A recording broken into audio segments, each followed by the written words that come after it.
दृष्टिकोन, शब्द, हावभाव, आय कॉन्टॅक्ट असतील, आपलं व्हॉइस मॉड्युलेशन असेल, आपल्या स्वतःच्या व्यक्तिमत्वाला आपण माईकवर असू किंवा इतर कुठल्या प्रोग्राम मध्ये नॉर्मल कम्युनिकेशन जरी करत असतो, तरी आपण आपला जो काही व्यक्तिमत्वाचा भाग आहे तो कसा विकसित करायला पाहिजे, आपली एक छाप, आपला एक प्रभाव आपण जिथे जाऊ तिथं कसा प्रस्थापित झाला पाहिजे आणि लोकांनी आपण केलेल्या भाषणामुळे, आपल्या वक्तृत्वामुळे आपल्याला लोक कसे ओळखतील व आपली समाजामध्ये कुठल्या प्रकारे चांगली ओळख निर्माण होतीये, हे फक्त आणि फक्त जर तुमचं वक्तृत्व चांगलं असेल तरच तुमचं कर्तृत्व तुम्ही घडवू शकता। हुए बिना पेड़ों पर नए पत्ते नहीं आते, पतझड़ हुए बिना पेड़ों पर नए पत्ते नहीं आते और कठिनाई और संघर्ष के बिना अच्छे दिन नहीं आते, अच्छे दिन नहीं आते। म्हणून तुम्ही कुठल्याही फील्ड मध्ये असाल, तुम्ही तुमच्या फील्ड मध्ये जर तुम्ही 100% त्याच्यामध्ये ऑनेस्टली तुमचे इन्व्हेस्ट करताय तर त्या गोष्टीपासून तुम्ही कधीच मागे राहू शकत नाही।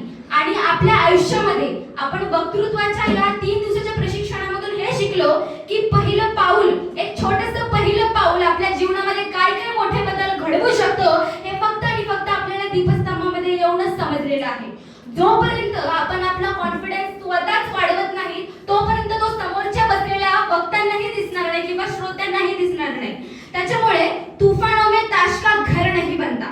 जर तुम्ही एकदा हारलात किंवा एकदा जिंकलात, तुम्ही एकदा जिंकला म्हणून तुम्ही राजे होत नाही किंवा तुम्ही एकदा हारलात म्हणून तुम्ही फकीर होत नाही। म्हणून असं म्हणतात की तुफानों में ताश का घर नहीं बनता, रोने से बिगड़ा मुकद्दर नहीं बनता। अरे दुनिया को जीतने का हौसला रखो यारो, एक हार से कोई फकीर और एक जीत से कोई सिकंदर नहीं बनता, एक जीत से कोई सिकंदर नहीं बनता। तुमचं आयुष्य खूप छोटं आहे आणि तुमचं वय आता जरी जास्त असेल तरी मी महिलांना सांगू शकते की असं समजू नका की आता मला संधी कमी आहे।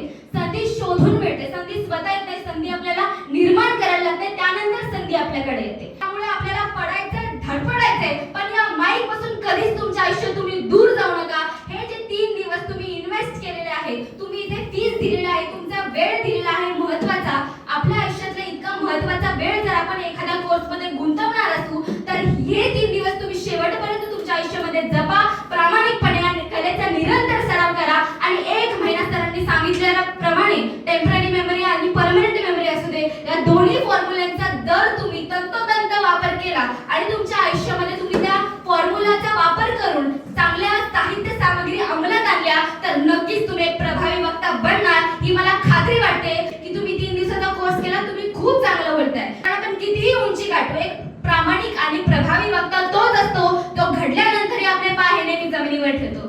त्यामुळे कॉम्पिटिशन आणि चॅलेंज नेहमी स्वतःला करा आणि स्वतःला नेहमी पुढे घेऊन जा। आयुष्य खूप छोटं आहे, या लहान आयुष्यामध्ये आपल्याला खूप संधी शोधायच्या